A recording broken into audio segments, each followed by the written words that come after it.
우리 성도님들은 날마다 새로운 변화를 경험할 수 있기를 예수 이름으로 축원합니다. 우리는 영광에서 더 큰 영광으로의 변화를 기대해야 합니다. 이 변화는 바로 주님을 닮아가는 삶을 의미하는 것입니다. 어떤 사람에게 이러한 변화의 은혜를 받습니까? 우리의 삶을 변화시키는 하나님의 은혜를 경험할 때 가능한 거예요. 우리의 삶을 변화시키는 하나님의 은혜는 첫째, 주님의 십자가 복음입니다. 이 십자가 복음을 경험하면 변화받습니다. 두 번째는 하나님의 말씀입니다. 살았고 운동력이 있는 하나님의 말씀을 경험하면 변화되는 줄로 믿습니다. 세 번째는 하나님의 사랑입니다. 변하지 아니하는 그 하나님의 사랑, 그 놀라운 사랑을 깨닫고 그 하나님의 사랑을 체험할 때 놀라운 변화를 받게 되는 것입니다. 네 번째는 간절한 기도입니다. 이 기도 제목을 가졌다는 것은 축복이에요. 내가 하나님 앞에 간절히 기도하다 보면 내 자신이 하나님의 사람으로 변화되는 것을 볼 수 있습니다. 다섯째는 성령 충만함입니다. 날마다 성령 충만함을 경험하는 사람은 주님을 닮아가는 그 놀라운 은혜를 체험하게 되는 것입니다. 여러분, 하나님이 주시는 이 놀라운 은혜를 날마다 경험하시기를 예수 이름으로 축원합니다. 여섯 번째로는 선교와 전도입니다.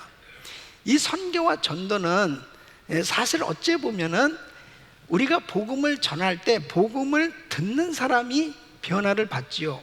그런데 내가 복음을 전할 때 복음을 듣는 사람도 변화를 받지만 복음 전하는 사람도 하나님께서 은혜를 주셔서 변화시켜 주신다는 사실입니다. 자, 오늘 이 본문 말씀을 보면 예수님께서 이제 십자가에서 죽으시고 부활하셨어요. 이 부활하신 주님께서 제자들을 만나 주셨는데 이 제자들이 참으로 답답한 게 예수님의 부활을 믿는 사람들이 없었습니다. 예수님께서 평소에도 인자는 고난을 당하고 죽을 것이다. 그러나 3일 만에 부활할 것이다. 그렇게 말씀을 전하셨어요. 그런데 이 제자들 가운데 예수님 부활하셨다 하는 목격자들이 그렇게 전해준 그 말씀을 들었을 때 모두가 한결같이 너무나 놀라운 것이죠. 그 중에 막 사모해서 예수님 부활하실 것을 믿습니다. 부활하신 주님을 만나기를 사모합니다. 이런 사람이 없었어요. 그래서 14절 말씀 보면은 그 후에 11 제자가 음식 먹을 때 예수께서 저희에게 나타나사 저희의 믿음 없는 것과 마음이 완악한 것을 꾸짖으시니 이는 자기의 살아난 것을 본 자들의 말을 믿지 아니하매로라. 그러니까 이 제자들이 믿음이 없었습니다. 그런데 이 제자들에게 우리 주님께서 이제 17절로 18절에 이런 놀라운 약속을 하세요. 믿는 자들에게는 이런 표적이 따르니 곧 저희가 내 이름으로 귀신을 쫓아내면 새 방언을 말하면 뱀을 집으면 무슨 독을 말지라도 해를 받지 아니하며 병든 사람에게 손을 얹은 즉 나으리라 하신 이 놀라운 약속을 주시면서 제자들에게 오늘 이렇게 말씀을 하시는 거예요. 너희는 온 천하에 다니며 만민에게 복음을 전파하라. 온 천하에 다니며 만민에게 복음을 전하라는. 그래서 20절 말씀 보면 이 제자들이 이제 나가서 말씀을 전하기 시작합니다. 제자들이 나가 두루 전파할세 주께서 함께 역사하사 그 따르는 표적으로 말씀을 확실히 증거하십니다. 그래서 제자들이 나가서 말씀을 전하는데 사람들에게 주님께서 함께 역사하시니까 따르는 표적이 나타나기 시작하는 것입니다. 귀신이 쫓겨나가고 그리고 병든 자들이 고침을 받고 그런 놀라운 역사가 일어나는 이 사역자들이 되는 것을 볼 수 있습니다. 여러분, 말씀을 전하는데 전하는 사람이 바로 우리 주님께서 그에게 은혜를 주셔서 이렇게 정말 믿음도 없던 사람 그리고 은혜도 없던 사람도 하나님의 놀라운 약속의 말씀을 믿고 전할 때 하나님의 놀라운 능력이 임해서 하나님의 말씀을 증거하는 위대한 사도가 됐다고 오늘 성경은 기록하고 있는 것입니다.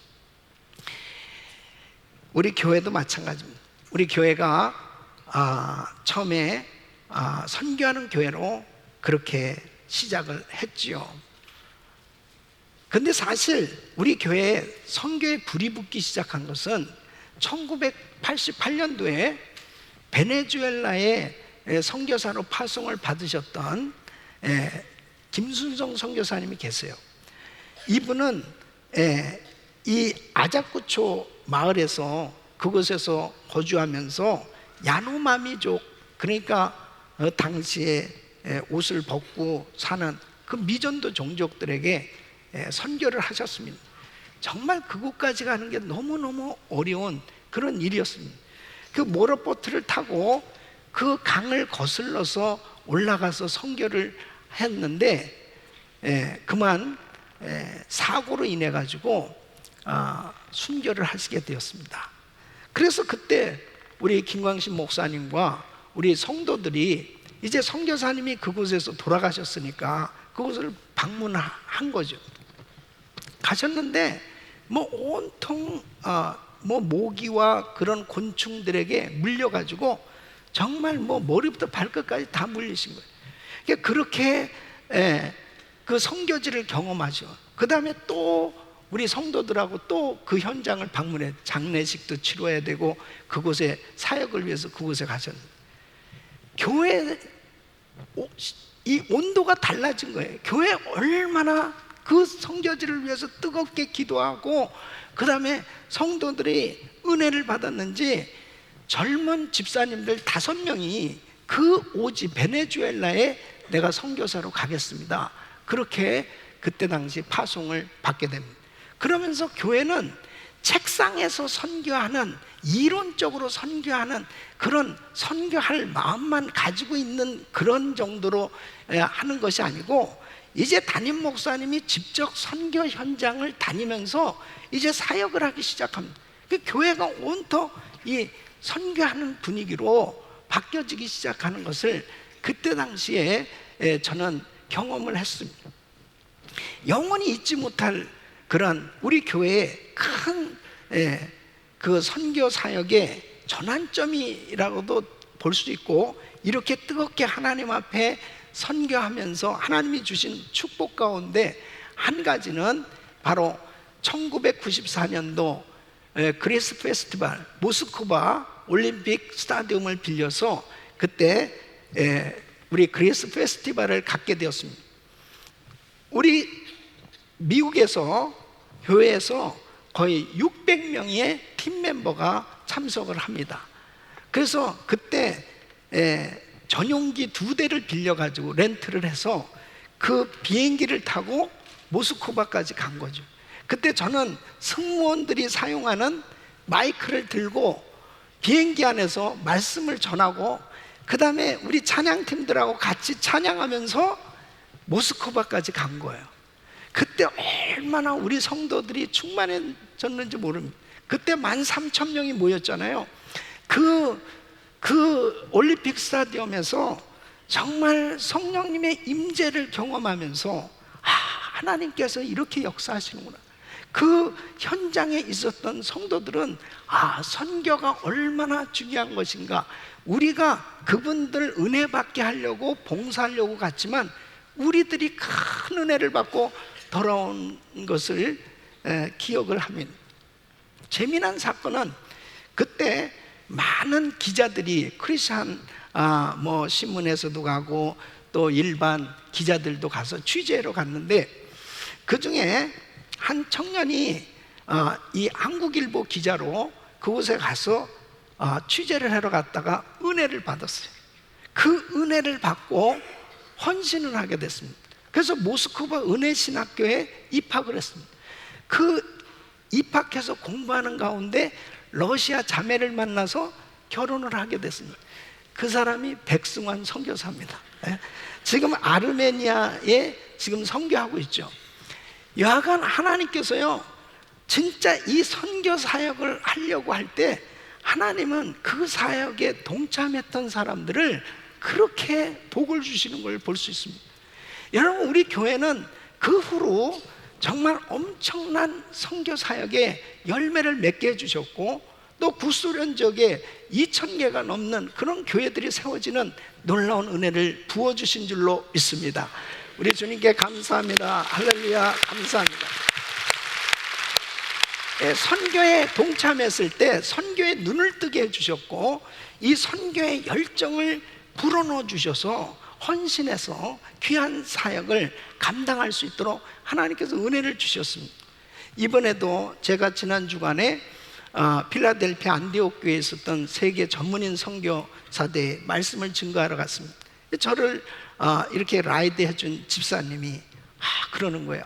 목사님, 저는 우리 안디옥 교회에 이렇게 출석하면서 참 은혜를 받았습니다. 우리 교회가 선교하는 교회가 돼서요, 사실 우리 아들이 대학 갈 의미도 못 찾겠다 방황했는데, 우리 교회에서 하는 단기 선교 사역에 이렇게 동참할 수 있도록 그런 기회를 갖게 됐는데, 이 아들이 선교지 갔다 와서는 정말 이렇게 선교사님들이 사역을 하고 있구나, 내가 공부할 이유를 이제 발견했습니다, 내가 이제 신앙생활할 그 이유를 발견했습니다 하더니, 이 아들이 헌신해서 지금 얼마나 귀한 사역자가 됐는지 모르고, 또 우리 부부도 정말 미국에 와서 정말 삶의 의미를 제대로 모르고 그냥 적당하게 신앙생활하고 있었는데, 이렇게 매번 단기 선교를 다니면서 참 하나님의 큰 은혜를 받게 되었습니다 하면서, 그 집사님이 그렇게 정말 하나님의 은혜를 체험한 걸 간증을 하는 것을 들으면서, 이 선교를 한다는 것은 바로 사람들을 도우러 가고 그 사람들에게 복음 전하러 가지만, 사실은 전도하고 선교할 때 우리들을 축복하셔서 하나님의 사람으로 변화시켜 주시는 그런 은혜를 주시는 줄로 믿습니다. 사랑하는 성도 여러분, 오늘날 우리 교회에 정말 많은 성도들이 참으로 이런 은혜를 경험하고 있어요. 자, 그러면 우리 주님께서는 이 전도하고 선교할 때 우리를 어떤 사람으로 변화시켜 주시길 원하시는가 하는 겁니다. 하나님께서는 우리들을 사랑하셔서 이렇게 선교하는 교회에 보내주시고, 바로 왜 전도하고 선교해야 되느냐, 이 사실에 대해서 오늘 이 말씀을 통해서 분명하게 우리를 깨닫게 해주시길 원하시는 거예요. 여러분 한 분 한 분이 정말 하나님이 기뻐하시는 사람들로 변화받을 수 있기를 예수 이름으로 축원합니다. 그 첫째는 우리가 전도하고 선교할 때 하나님의 심정을 가진 성도로 변화된다는 것입니다. 여러분, 예수님은 부활하셔서 이 제자들에게 얼마나 할 말씀이 많았겠습니까? 또 부활하신 예수님을 만난 이 제자들도 예수님에게 많은 말씀을 듣기를 기대했을 것입니다. 주님은 우리의 앞날을 다 아시는 분이니까 지금 현재 로마의 속국으로 너무 힘들게 살아가고 있는 이 이스라엘 나라가 언제 회복이 될까? 또 우리 주님은 내가 무엇을 하기를 원하시는가? 여러 가지 주님이 말씀하실 게 많지 않겠어요? 근데 오늘 이 말씀을 하시는 거예요. 바로 한 곳에 모여 있을 때 예수님께서 부활하셔서 이 제자들에게 하실 말씀이 뭐예요? 15절로 16절 우리 다시 한번 같이 읽어보시죠. 시작. 또 가라사대 너희는 온 천하에 다니 만민에게 복음을 전파하라. 믿고 세례를 받는 사람은 구원을 얻을 것이요 믿지 않는 사람은 정죄를 받으리라.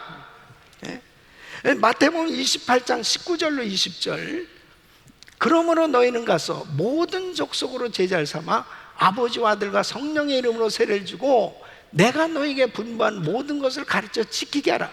볼지어다 내가 세상 끝날까지 너희와 항상 함께 있으리라 하십니다.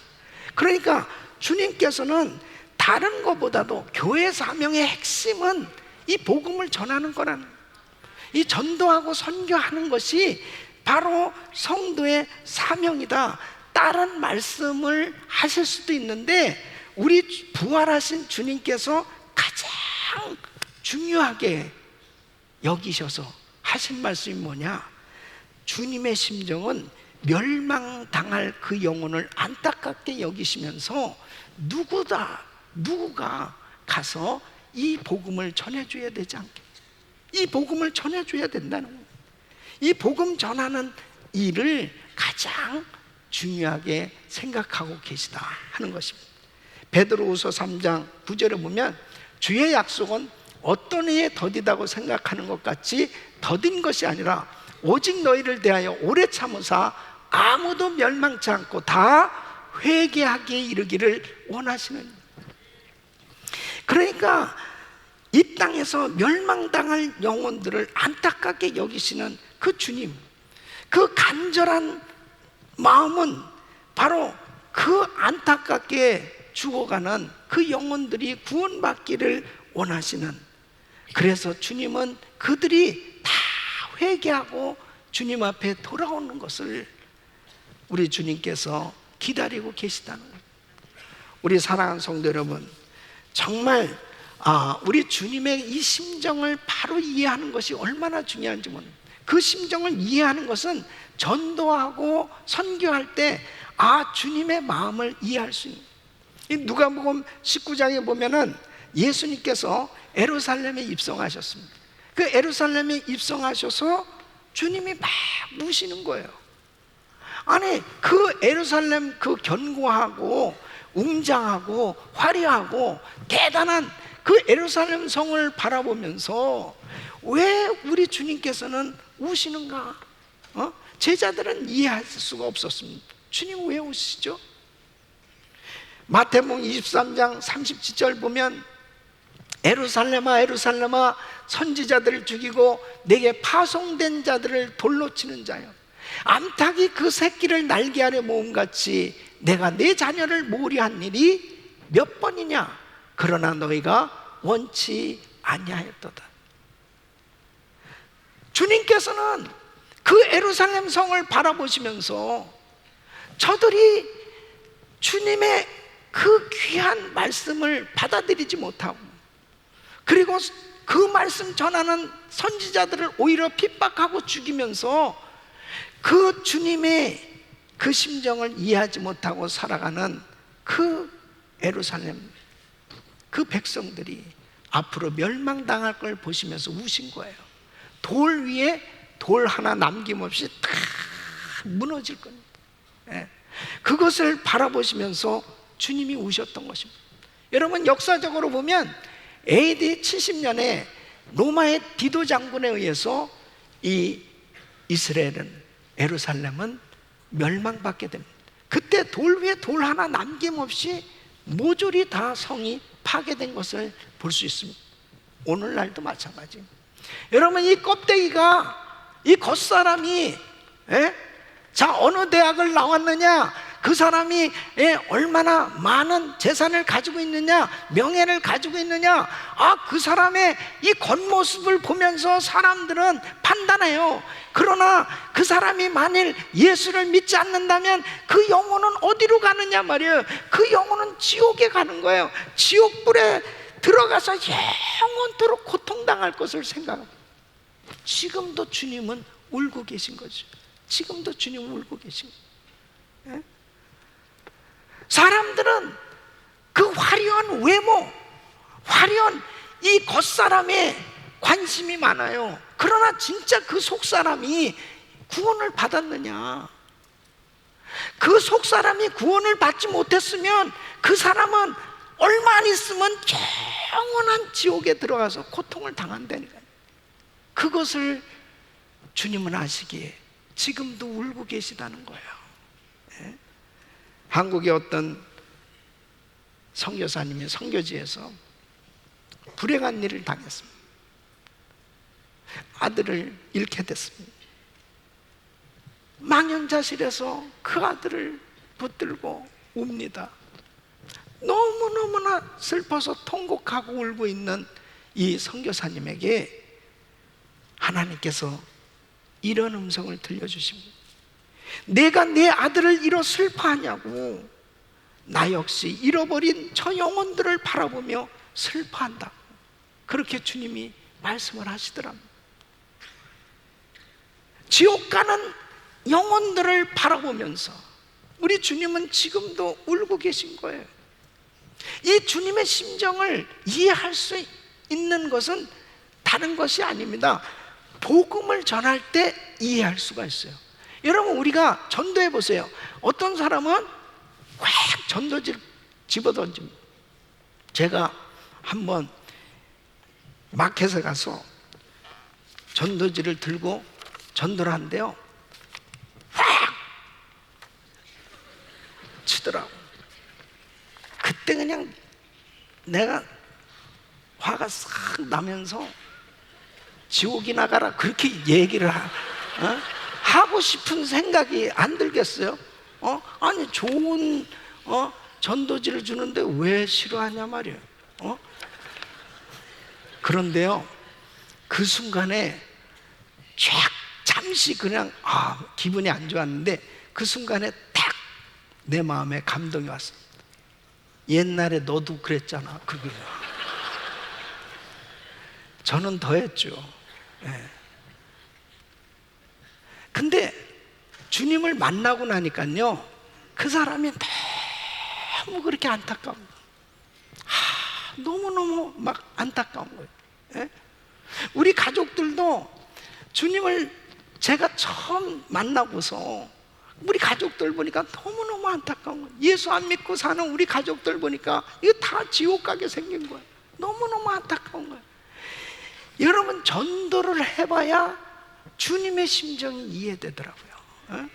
그러니까 이 복음을 전하다 보면 예수님이 십자가에서 왜 그렇게 고통 가운데서도 호소하신 그 말씀이 무언가, 영혼 구원, 이 복음. 요나가 니느웨에 가서 복음을 전해야 되는데 요리조리 빼다가 결국은 어쩔 수 없이 니느웨에 갔습니다.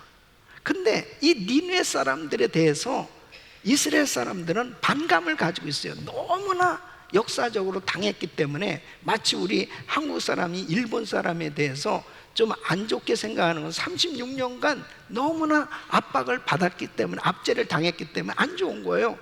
그러니까 인간적인 생각을 가지고 있었던 거죠. 이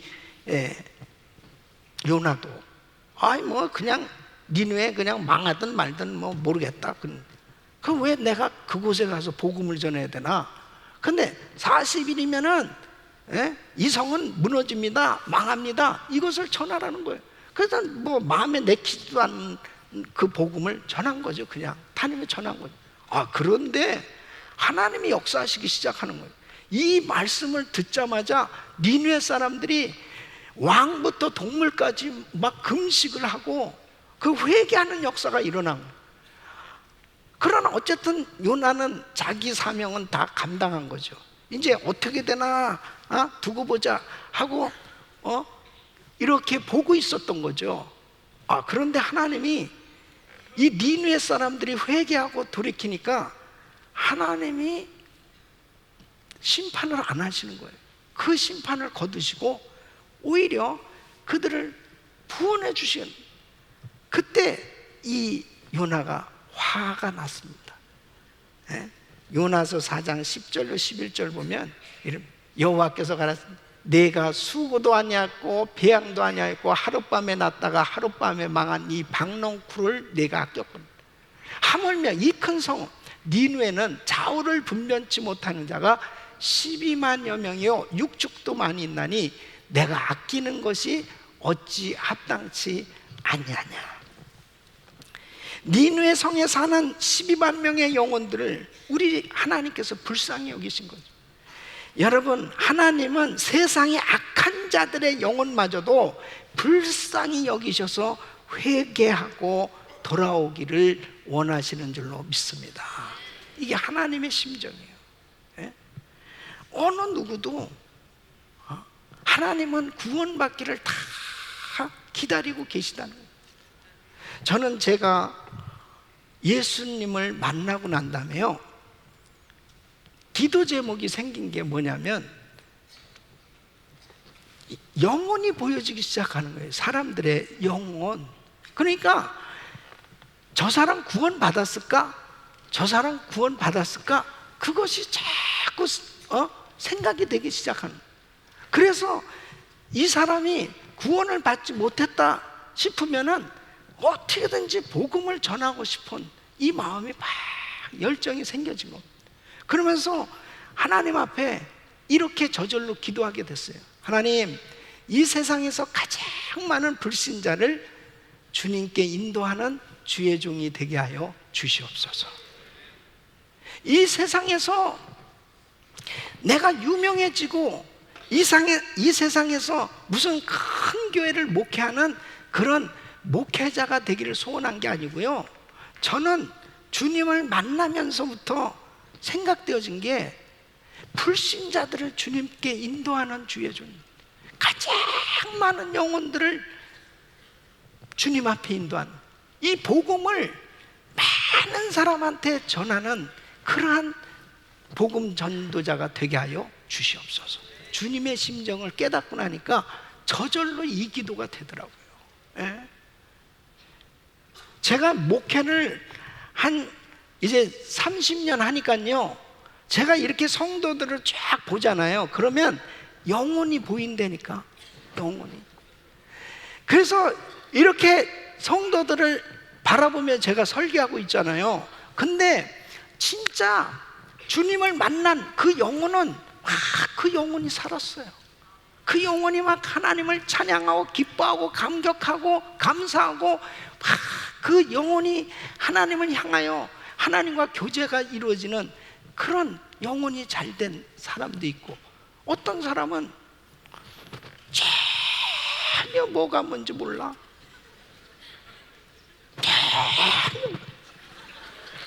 전혀. 영혼이 죽었다니까 전혀 감격.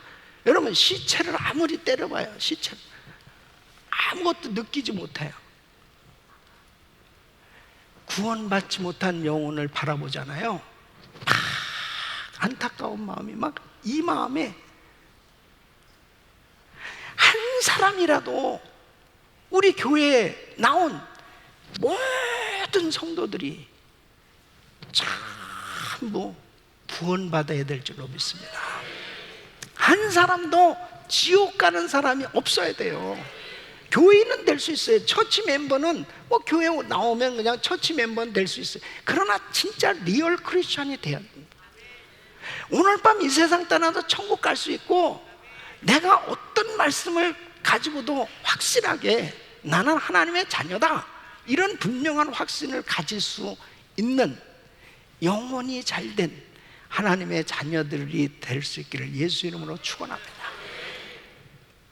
복음을 전하다 보면요, 주님의 심정을 이해하게 됩니다.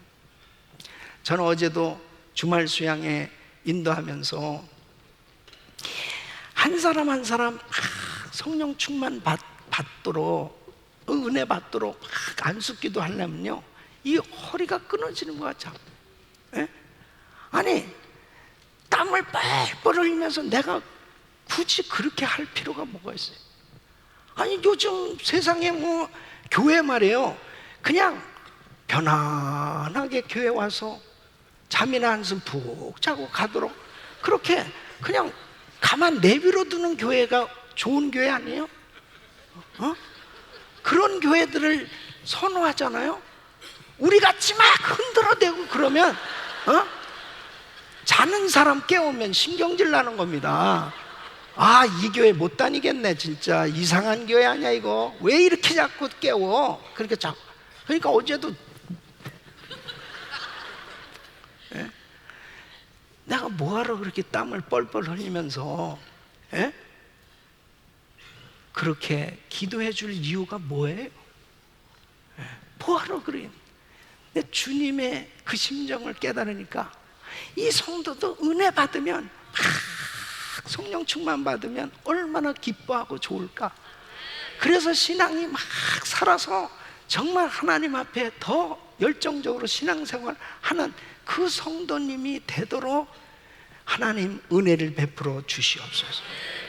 주님의 심정을 깨달으면요, 가만히 있을 수가 없어요.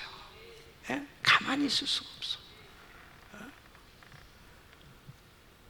주님은 지금도 지옥 가는 영혼들을 바라보고 울고 계세요. 이 심정을 깨닫는다면 우리가 가만히 있을 수 있습니까? 예? 내 자식이 지금 당장 죽어가고 있다면 가만히 있을 수 있어요? 내 형제가, 내 부모가 지금 죽어가고 있다면 가만히 있을 수 있어요? 가만히 있을 수 없습니다. 모든 걸 다 동원해서도 살리고 싶은 거예요. 예? 여러분, 바로 우리 주님의 심정을 깨닫는 것은 복음을 전할 때 우리 주님이 그 주님의 심정을 깨달을 수 있도록 은혜를 주시는 줄로 믿습니다. 절대로 우리가 신앙생활하면서 가만히 있으면 주님의 심정이 느껴지지가 않습니다. 복음 전할 때, 선교할 때 주님의 심정이 이해되고 그 주님의 심정을 가지고 안타까운 마음을 가지고 주의 사역이 이루어지는 줄로 믿습니다. 두 번째는 우리가 선교와 전도를 할 때 담대함과 능력을 경험하는 성도로 변화받게 되는 것입니다. 여러분, 주님께서 제자들을 부르시고요, 이 제자들에게 놀라운 은혜를 주시는데, 여러분, 베드로, 요한, 야고보, 예수님께서 부른 이 제자들의 면면을 보십시오. 이 사람들이 무슨 공부를 크게 한 사람들도 아니고 많이 한 사람도 아니고 무슨 대단한 어떤 지식을 가진 사람들이 아니에요. 그냥 평범한 어부, 노동자들이에요. 그런데 성령의 도구로 이 복음을 전하는 예수님의 제자로, 사람을 낚는 어부로 이들이 이제 전도하며 선교하며 주의 사역을 감당할 때 하나님께서 함께 역사하셔서 담대하게 복음을 전할 수 있는 능력 있는 주의 종들로 세워주신 줄로 믿습니다. 그래서 사도행전 4장 13절에 보면 저희가 베드로와 요한이 기탄 없이 말함을 보고 그 본래 학문 없는 범인으로 알았다가 이상히 여기며 그랬다.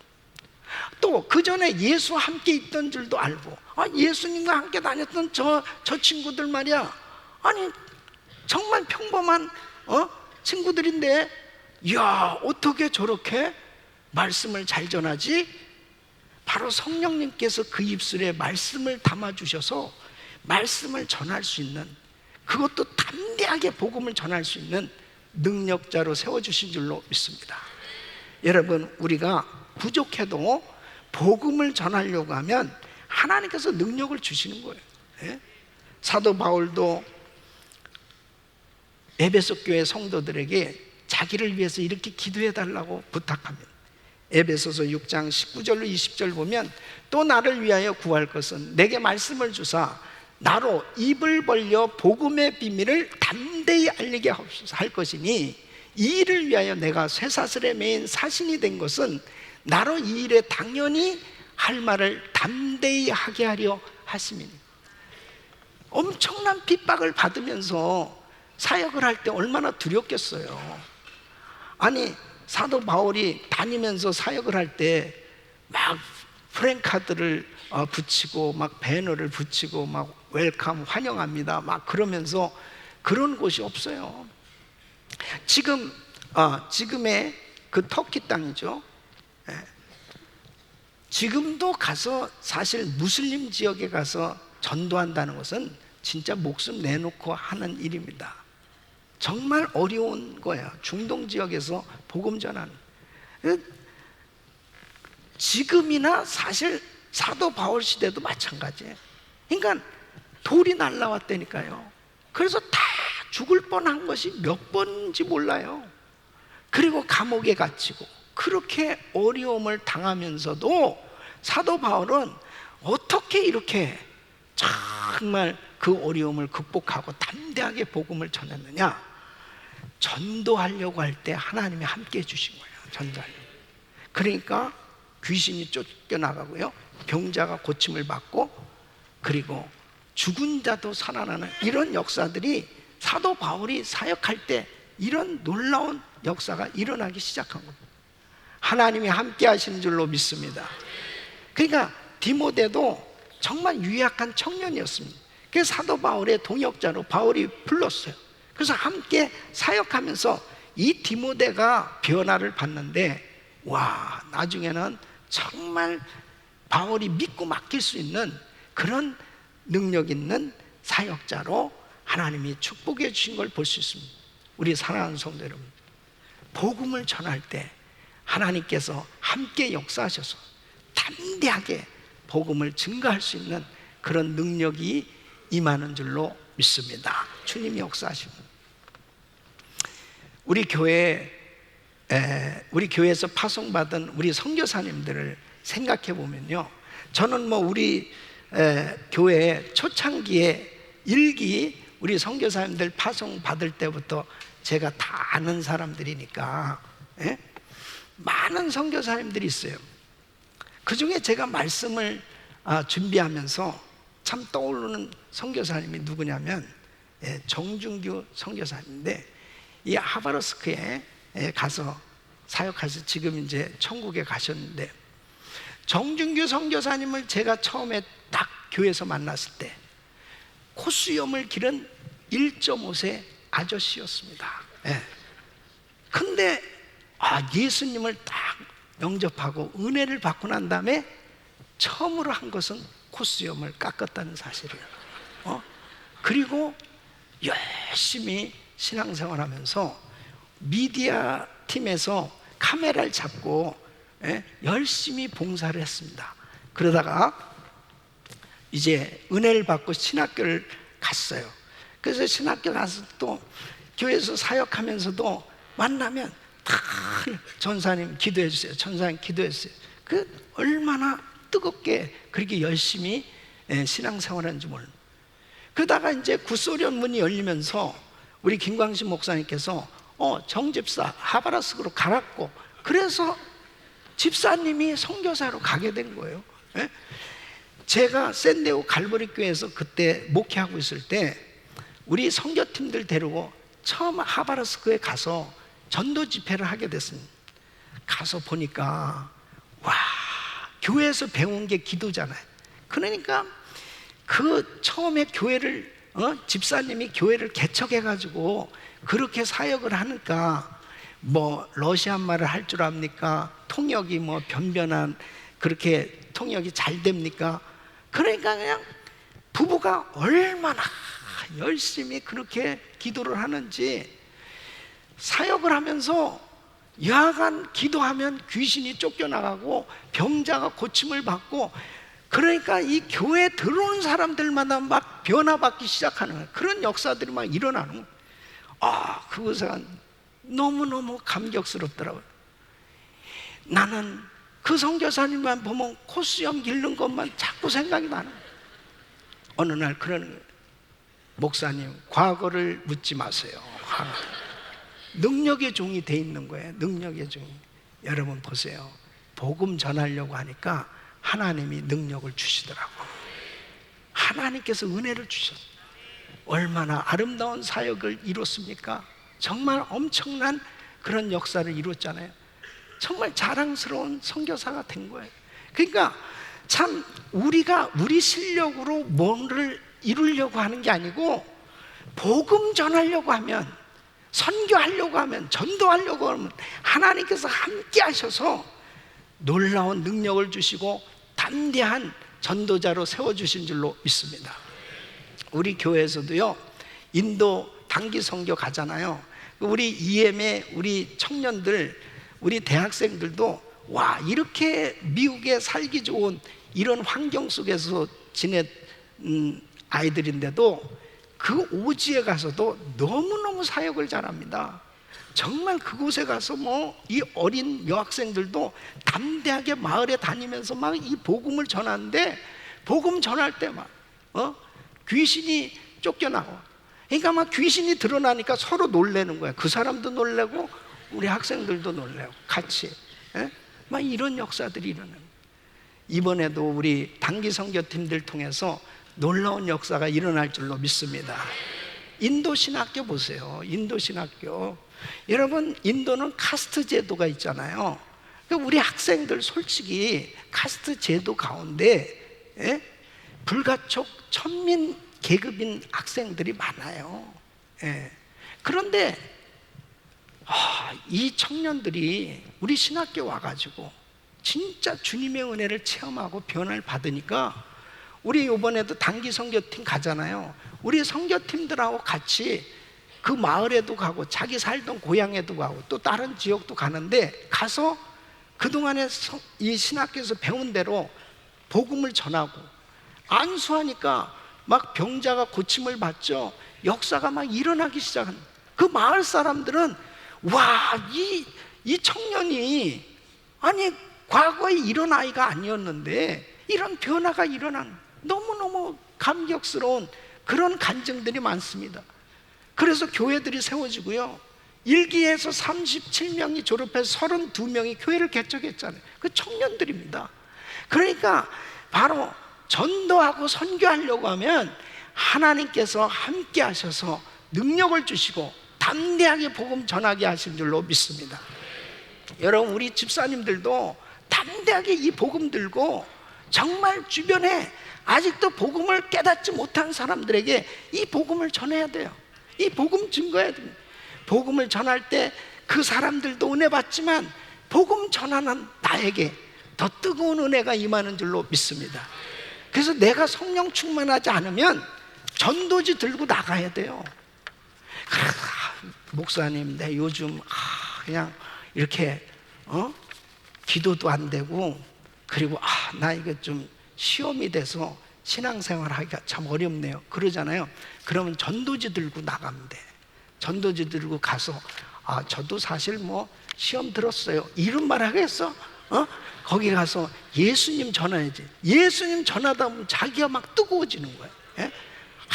예수님 자랑하다 보면 막 내 가슴이 막 뜨거워지기 시작하는. 그러니까 우리는 매일매일 복음을 전해야 돼요. 매일매일. 그럴 때 하나님께서 함께 역사하시니까 담대하게 이 복음을 증거하는 줄로 믿습니다. 세 번째는, 우리가 전도하고 선교할 때 필요한 자원들을 채워주시고 우리를 믿음의 사람으로 세워주시는 줄로 믿습니다.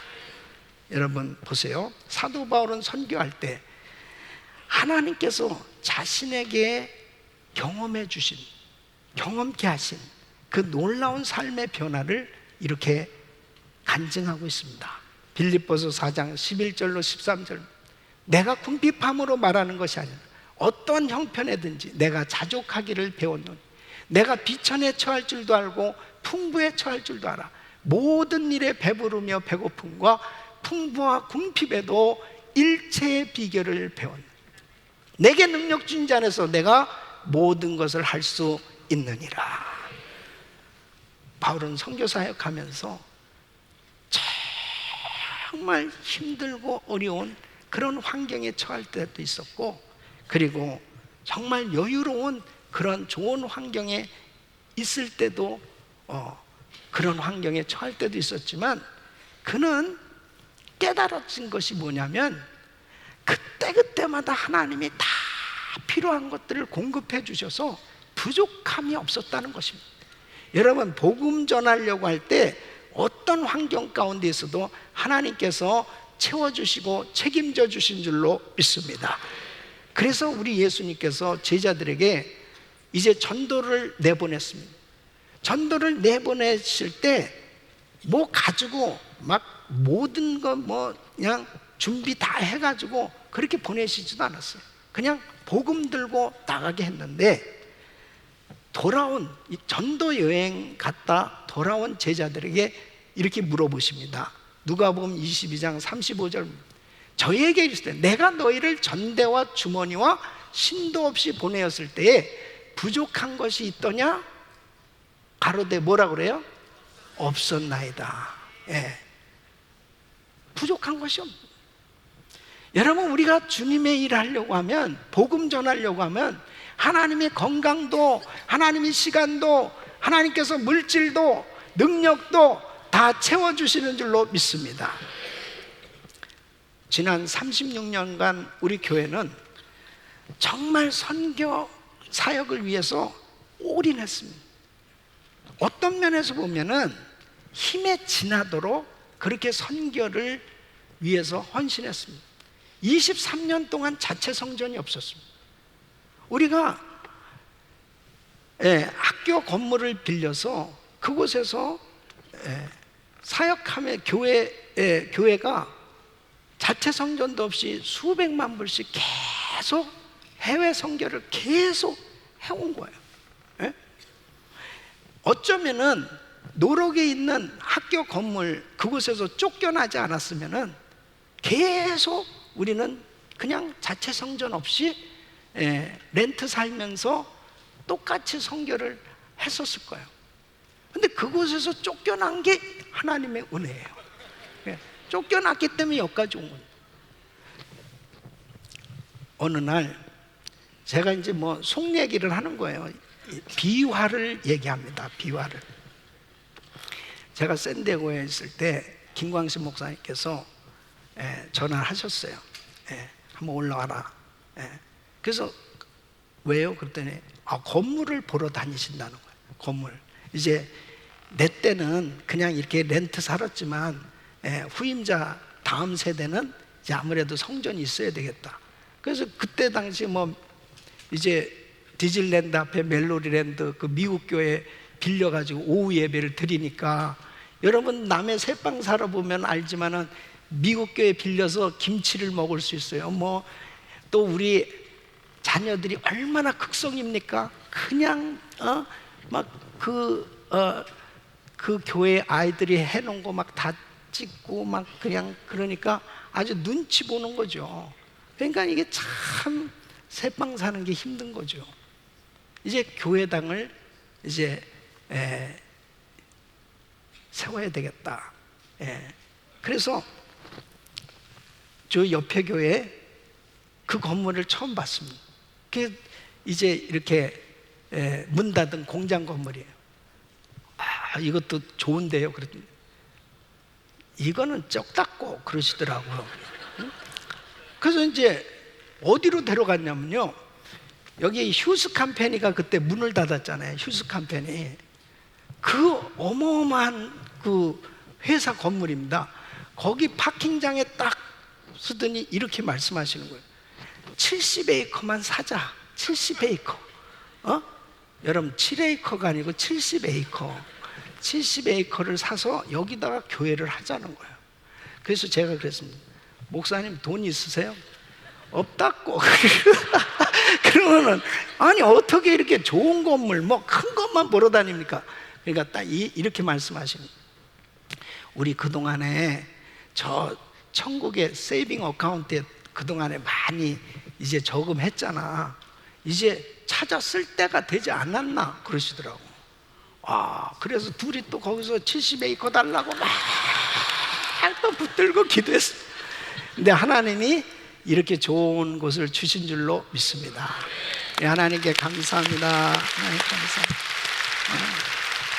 여러분, 그러니까 우리 교회가 선교를 계속하고 그냥 모든 걸 나눠주면서 지냈는데 교회가 망했냐고요. 하나님께서는 선교할 때 우리의 필요한 모든 것까지도 다 채워주신 줄로 믿습니다. 우리 사랑하는 성도 여러분, 정말 내 것 가지고 내 것이다라고 그런 식으로 주장하면서 아무것도 주지도 아니하고 그렇게 살아가는 것이 결코 지혜가 아니에요. 우리는 하나님의 것을 맡은 청지기들입니다. 바로 하나님께서 우리에게 물질도 건강도 시간도 지혜도 주셨다면 이것을 통해서 죽어가는 영혼 살리는 데 쓰여져야 될 줄로 믿습니다.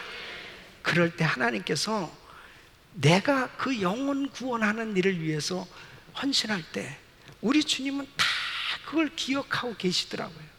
내가 필요로 할 때 모든 걸 채워주시고 하나님께서 은혜 주신 줄로 믿습니다.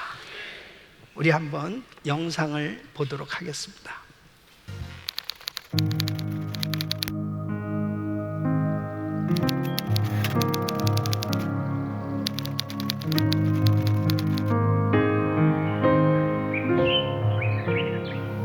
꺾어 심으려고 그랬는데 내가 여기 나중에 꽃이 핀 게 이게 꽃이 피었다고 그래. 그러니까 엄마가 항상 앉아가지고 여기 앉았어요. 뒤에 여기 그냥 보고 싶네. 여권을 가지고 비행기표를 가지고 딱 그 입구에 들어가는데 이제 그 들어가자마자 마지막으로 이제 손을 딱 흔드는 순간에 애들 둘이 같이 손을 흔드는 거예요.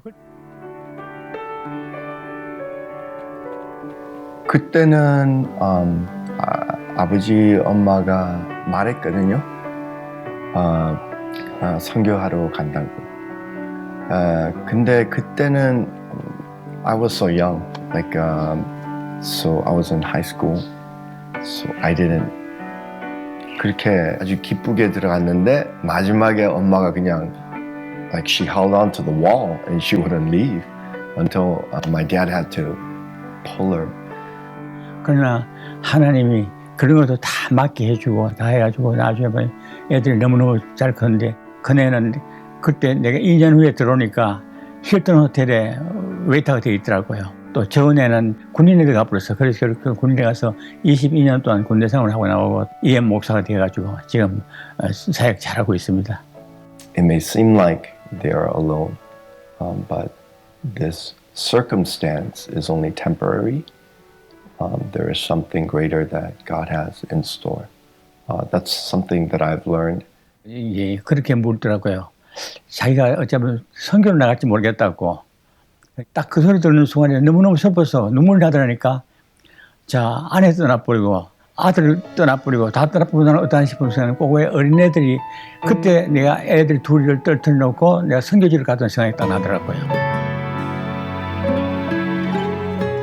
우리 막내가 좀 이상하다고 말도 안 하고 이렇게 우울증에 걸린 것 같다고. 밤에 내가 잠을 자다가도 그 막내를 생각하면 막 나도 모르게 뻘떡 일어나가지고 막 하나님 앞에 부르짖고 제가 기도했죠. 하나님, 주님의 일을 위해서 제가 왔는데 왜 이런 어려움을 주시냐고. 주시는 말씀이 아브라함은 이삭을 번제로 드리라고 할 때 순종하고 드렸는데 내가 그 한나를 바치라고 하지 않았는데 왜 이렇게 마음을 갈피를 못 잡고 날 보고 그러냐고 막 책망하시더라고요. 내가 지켜준다 주니까 걱정하지 말라고. 선교사님들과 많은 이야기를 나누는 가운데 정말 많은 하나님의 은혜를 체험했다는 것을 알게 되었습니다. 그러나 사명 때문에 아이들을 두고 떠나야 하는 것이 가장 아팠다고 모두들 말씀하셨습니다. 정직이들이 충성하면 그 교회가 살고 정직이가 제대로 하지 않으면 그 교회는 아무리 빛 좋은 명분이 있어도 살 수가 없는 줄 압니다. 그래서 오늘 우리 언익교회가 지금까지 사는 것은 그 30년이 넘도록 정직이들이 헌신과 충성과 헌신이 되었기 때문에 오늘날 이렇게 이쁘게 보시고 축복하실 줄 믿습니다. 4년 전에 수술을 받았어요. 양쪽 수술을 받고 이스라엘 가서도 잘 지냈어요.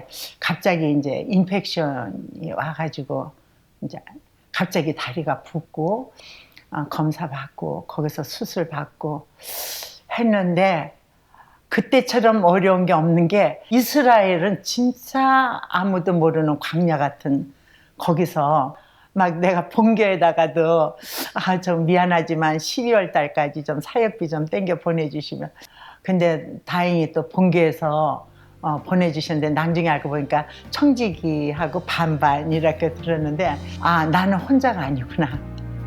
열악한 환경에서 하나님만 바라보고 오랜 시간 선교지에서 최선을 다해 가시는 그분들을 바라보며 우리는 선교사는 당연히 그렇게 살아야 하는 줄 알았습니다. 그러나 그 선교사님 또한 말도 문화도 다른 외로운 타지에서 아프면 혼자 고통에 몸부림쳐야 했고 두고 온 자녀들을 생각하며 무너진 마음을 하나님 앞에 쏟아놓아야 했던 아버지였고 어머니였습니다. 하나님이 너는 이제 선교사 그만해 이렇게 말씀 안 해주신다면 저는 선교지에서 끝까지 영혼들을 이렇게 돌보고 싶고 찾고 싶고 기도를 이렇게 늦출 수가 없어요. 하나님의 그 안타까운 심정이 정말 이 부족한 저에게도 너무나 전달이 돼서 그분들은 아직도 너무나 애기예요, 애기. 기저귀도 차고 있고 걷지도 못하고 음식도 먹여줘야 되고 너무도 치근해요. 너무도 불쌍해요. 우리를 새롭게 하는 것 온 세상 위로 주님의 사랑 전하네. 내 삶보다 귀한 분 그 이름을 나 전하네. 그 크신 사랑을. 우리 귀한 선교사님들, 우리 한번 격려의 박수 하겠습니다. 우리 성도님들께서 정말 귀하게 그 성경금 드려지는 그 물질을 통해서, 특별히 우리 청지기 선교회 회원들이 정말 귀하게 매달 드려지는 그 헌금을 통해서 이것이 모아져서 우리 선교사님들이 정말 기묘한 사역을 해야 될 때 참 이렇게 쓰여지고 있습니다. 10월에도 참 많은 단기 선교팀들이 출발을 합니다. 인도로, 네팔로, 쿠바로, 파라과이로, 또 월남으로, 태국으로 참 여러 곳에 우리 귀한 성도님들이 이제 믿음으로 발을 내딛고 또 사역을 감당해야 됩니다. 또 우리 성도님들이 보내는 선교사로, 가는 선교사로 발을 내딛기만 하면 하나님께서 필요한 것도 다 채워주시고 능력도 주셔서 또 우리를 믿음의 사람으로 세워서 위대한 사역을 이루게 하시는 줄로 믿습니다. 우리 귀한 성도님들의 삶이 청지기의 삶으로 주님 앞에 아름답게 쓰임받기를 예수 이름으로 축원합니다. 기도하겠습니다.